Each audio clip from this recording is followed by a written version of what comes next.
Niin no se, että miten mä oon tähän päätynyt tähän kapellimestarihommaan, niin se on tietysti niin kuin sattuman kauppaa ja myöskin onnekas täytyy olla.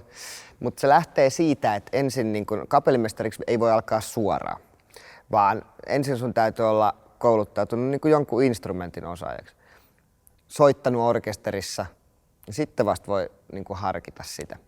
No se kumminkin lähti sitten tosiaan siitä, että mä menin pienenä sinne ja tapasin noin lyömäsoittajat orkesterissa ja sain ensimmäiset yksityistunnit sieltä silloiselta patarumpalilta.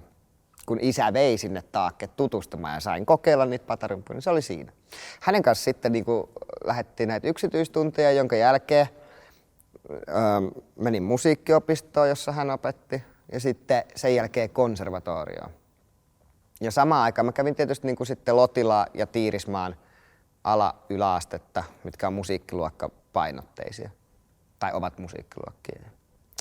Näin, no sitten tietysti siinä kasvettiin ja käytiin teini-ikä läpi, mutta ei katkennut kuule sitten tää soittoinnostus. No sitten siinä soiteltiin ja sitten tuli aika siihen, että ne suosittelivat, että hae Sibelius Akatemiaa pääaineena lyömäsoittimet. No mä menin sinne ja pääsin nuoriso-osastolle, jonka jälkeen menin aikuisosastolle. No sitten mä olin siellä pari vuotta ja tein B-kurssiin asti, jonka jälkeen hain kapuluokalle. En kerro sitä välihommaa, koska tässä menee liikaa aikaa, jos mä kerron siitä, että mitä se kapellimestari. Se lähti siitä oikeastaan, että mä soitin nuoriso-orkesterissa, jolloin mä tykkäsin yhdestä kapellimestarista tosi paljon, kuka teki sen viikon. Hannu Lintu.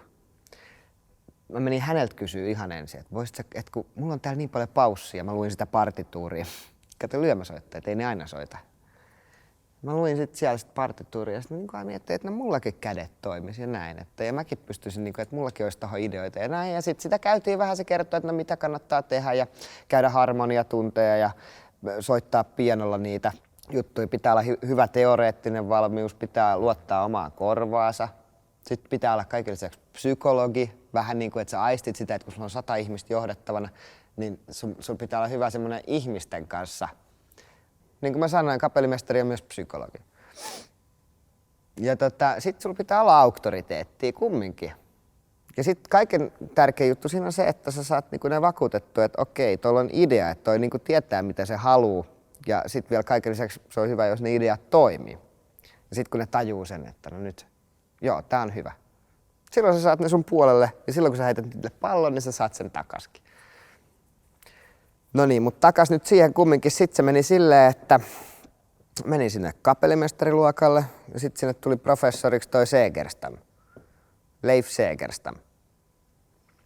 Ja sitten mä kerkesin olla pari vuotta siinä, kunnes sitten tuli Radionorkesteriin tämmönen sairas tapaus.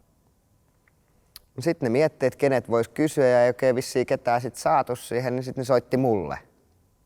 Kiitos Sakari Oramon, jonka assistenttina mä olin ollut yhdessä oopperassa sitä ennen, että mä olin tutustunut häneen.